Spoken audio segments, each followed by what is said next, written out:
Je m'appelle Béatrice, j'ai 61 ans et on m'a diagnostiqué un cancer du sein en juillet 2024.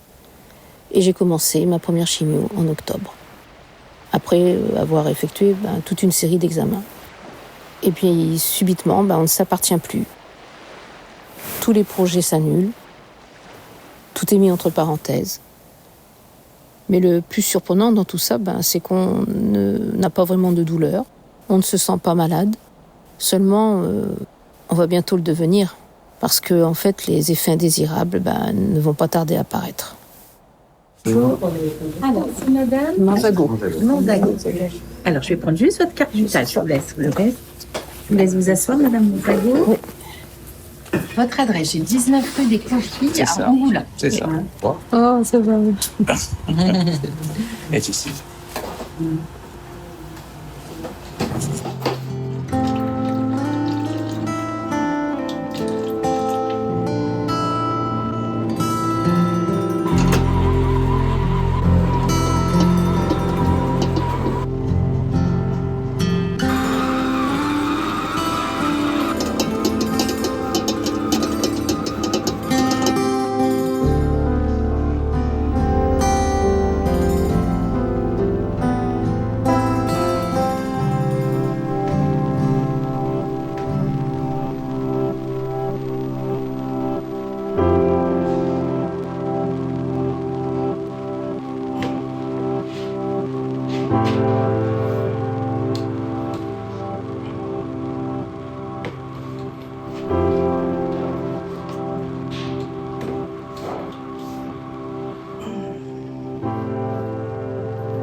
J'ai envie de parler de quelques effets secondaires. Enfin, secondaires, ils n'en ont que le nom parce que au fil des chimios, ils vont occuper une place prépondérante dans le quotidien. D'abord, il y a l'alopécie, c'est-à-dire la chute des cheveux. Il y a les nausées, la fatigue, quoi d'autre encore, la perte d'appétit, du goût, les odeurs qu'on ne supporte plus, la diminution des globules blancs, des rouges. Alors, quand à 2 semaines de Noël, on m'a recommandé de ne plus fréquenter les grands magasins, les cinémas, de ne pas embrasser, de ne pas serrer des mains, d'éviter de toucher des objets, de porter le masque, et que mes filles qui travaillent à Paris viennent pour les fêtes de fin d'année, bien évidemment, et que les câlins sont peu recommandés, et que ces chippies, là, craintives et plutôt protectrices, elles suivent à la lettre ces recommandations, je dois avouer que c'est très, très dur. Trop dur.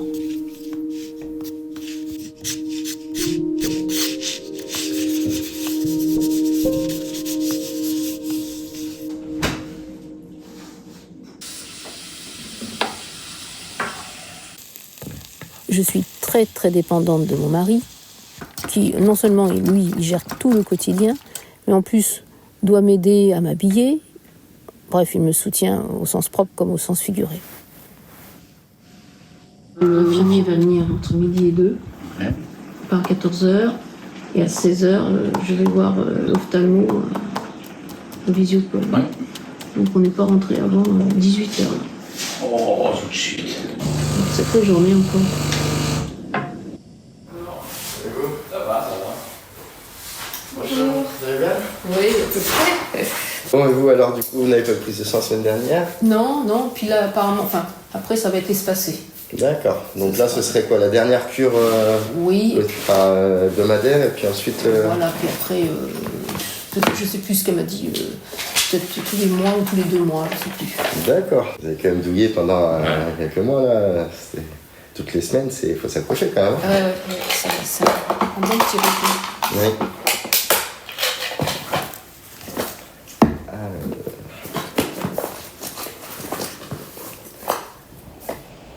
On est jeudi fin février et je vais effectuer ma dernière chimio. Alors, c'en est fini des nausées, des frissons, des maux de tête, du sommeil qui vous emporte à n'importe quel moment de la journée, des inflammations dans la bouche, des brûlures sur le visage.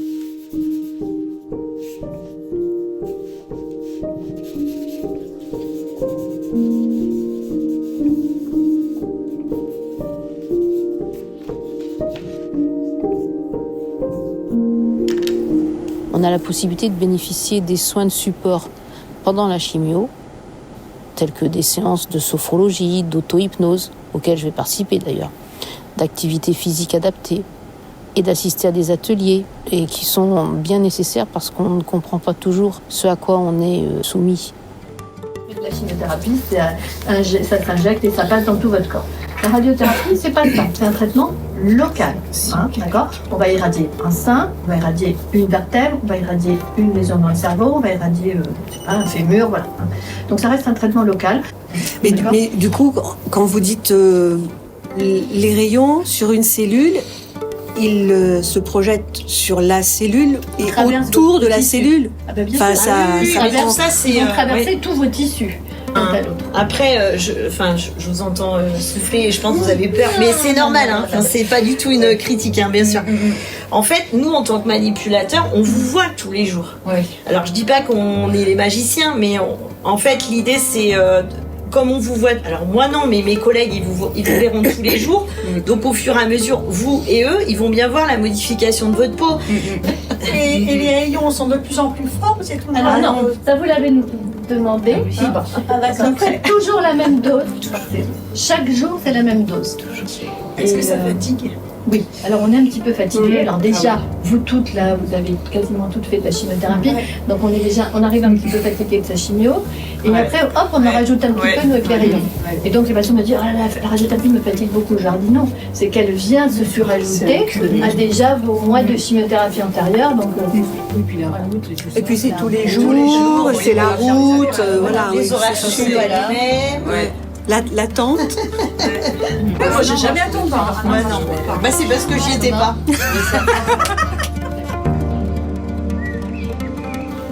J'ai bien conscience que tout ceci, bien sûr, c'est pour combattre la maladie, et puis que les protocoles actuels sont plutôt efficaces.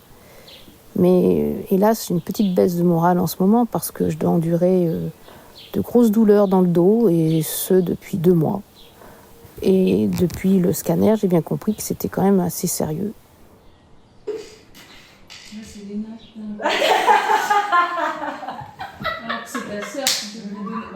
Bon, je vais essayer d'être quand même un petit peu plus optimiste. Et pour ça, je vais parler de mes filles. Toutes les 2, elles travaillent à Paris. Mais elles me boostent parce qu'elles m'envoient des photos d'elles, de leurs activités. Elles me racontent des anecdotes. On communique beaucoup par téléphone, par SMS et FaceTime. Et quand elles viennent à La Rochelle, même que, évidemment, je trouve toujours trop court, j'ai enfin un petit but. Je leur prépare à manger. Puis tout ça, ça me suffit, rien qu'en les voyant, pour oublier tout le reste.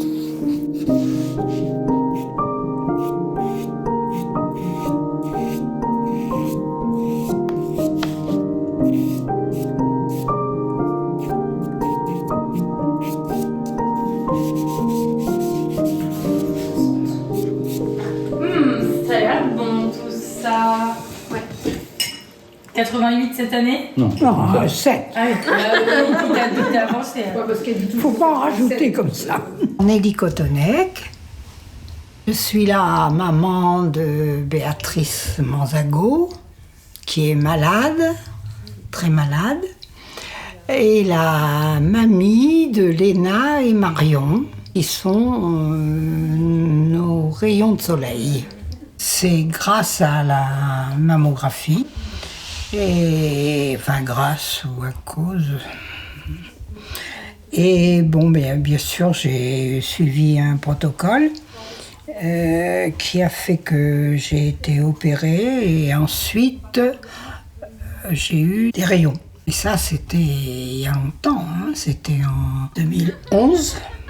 Et par bonheur, ça a été vite endigué. Je vous ai ramené des petites choses de Paris. Oh, mais pourquoi? C'était dans le frigo. C'est pour le café. C'est des petits choux pour Pellini. Tiens. Ah, merci. Je sais pas qui veut plus de chantilly ou pas. Très bien. Oh, super. Bonne fête, mamie des grands-mères. Voilà. C'était pour la fête des grands-mères, mais on n'était pas là. Voilà. Merci, mais plus. Ah oui, elle a fait Franchement. qu'il n'y a pas une bouteille, là. Vous l'avez oublié? J'ai un grand paquet pour un petit cadeau. C'est quoi cette chose? Moi, j'aime ça, moi. On ne voit plus. Elle est bannie. Ah, putain. Waouh! Ouais, c'est bien mis. Ah, c'est bien la couleur, ça. Peut-être un peu là. Par rapport à ta mère, pour moi, c'est l'horreur. C'est que une maman reste une maman. Même avec une fille de plus de 60 ans. Et ça fait peur. Mais j'espère toujours, parce qu'elle est très volontaire.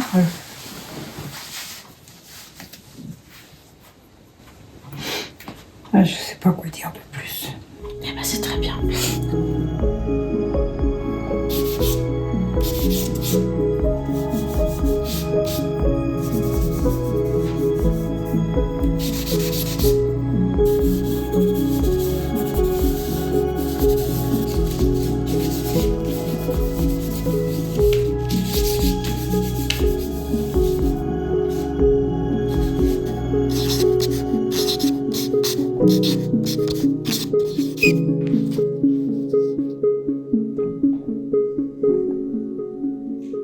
Chaque année en France, plus de 61 000 femmes découvrent qu'elles sont atteintes d'un cancer du sein.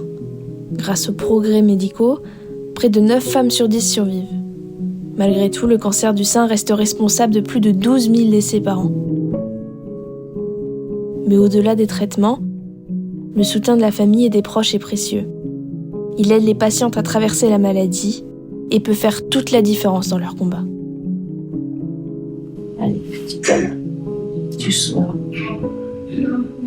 Espoir.